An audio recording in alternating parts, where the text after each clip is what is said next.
Thank you very much, Mr. Sirinza, for coming on ENCA. Now, how have you survived the past, almost 7 months without operating? Well, we were operating remotely, and it was quite challenging because the gallery space is one that thrives with physical activity, with people coming to view art and planning exhibitions. But it was quite challenging. We did stage an online exhibition during that 6 months, which did fairly well, but with a lot of challenge. Now, Percy Ndithembile Konqobe, why him? Why are you opening the gallery with his art? Mr. Konqobe is one of those artists that is prolific and, very important to the South African art history as a sculptor. And we felt, it would be important for us to do something that, with an artist that some might be forgotten by history if we don't highlight or spotlight the work that he's done or contributed to the South African art landscape. Now, you've heard it, I'm sure, this entire week, ever since the health minister announced that we are experiencing our second wave.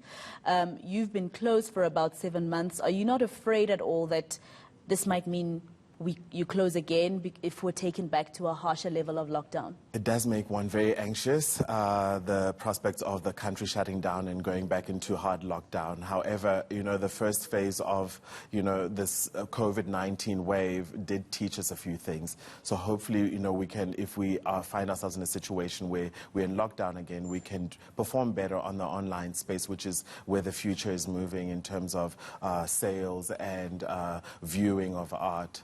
So hopefully we'll do better. What was the most challenging part of not being able to operate physically?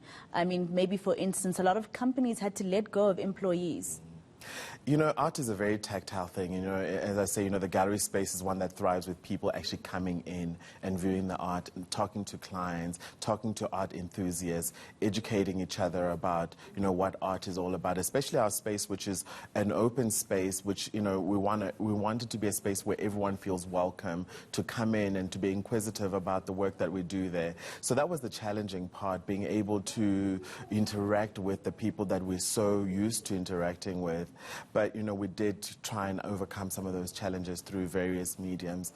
And we remained available, to our clients and anybody that had questions about any art that they were seeing on our website and our social media.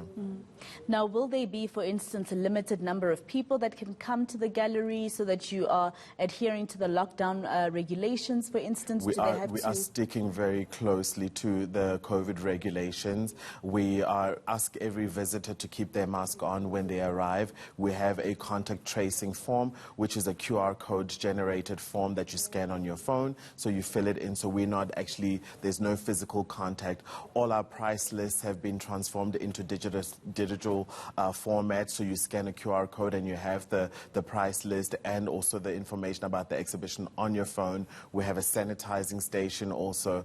And we try and regulate the numbers of people in the space at a given time. So we are adhering to the regulations and the precautionary measures to ensure everyone's safety, our staff's safety, and also our guests' safety. How are you going to manage the number of people who come into the gallery? Do they need to perhaps book online? To say on a certain day I want to come in? How do you manage it? Generally, the traffic, the foot traffic has slowed down. So if you feel like you would like to make a booking, we're available to via email or telephone to make a booking prior, and then we can ensure that maybe the space is a little bit cleared. I would advise that if you're maybe bringing 2 or 3 more people, maybe make provisions ahead of time. But if you're just walking by and you're just one person, our gates are open, you're welcome to walk in, and then we can gauge from there. If there are other people, then you might have to wait a little bit, but if there is no one, then you're welcome to come in. I'm going to ask you one quick question. I've run out of time. I always give the guests an opportunity to probably appeal to the public. Perhaps the public is tired of hearing from government officials, but maybe if they hear from somebody whose business had to basically close for 7 months, they'll adhere to the rules. I think it's very important for us to, stick to the rules. Keep our masks on. I mean, for me, it's a very personal thing. My mother's a health worker, and, to know, and she's over 60, to know that she still has to go to work, and she keeps updating me about the numbers, and that, let's keep our distance. Social distancing is very important. Keep your mask, sanitize. If you don't need to be out there, stay at home. Well, thank you very much. That is Odysseus Shirinza, the director of Gallery MOMO.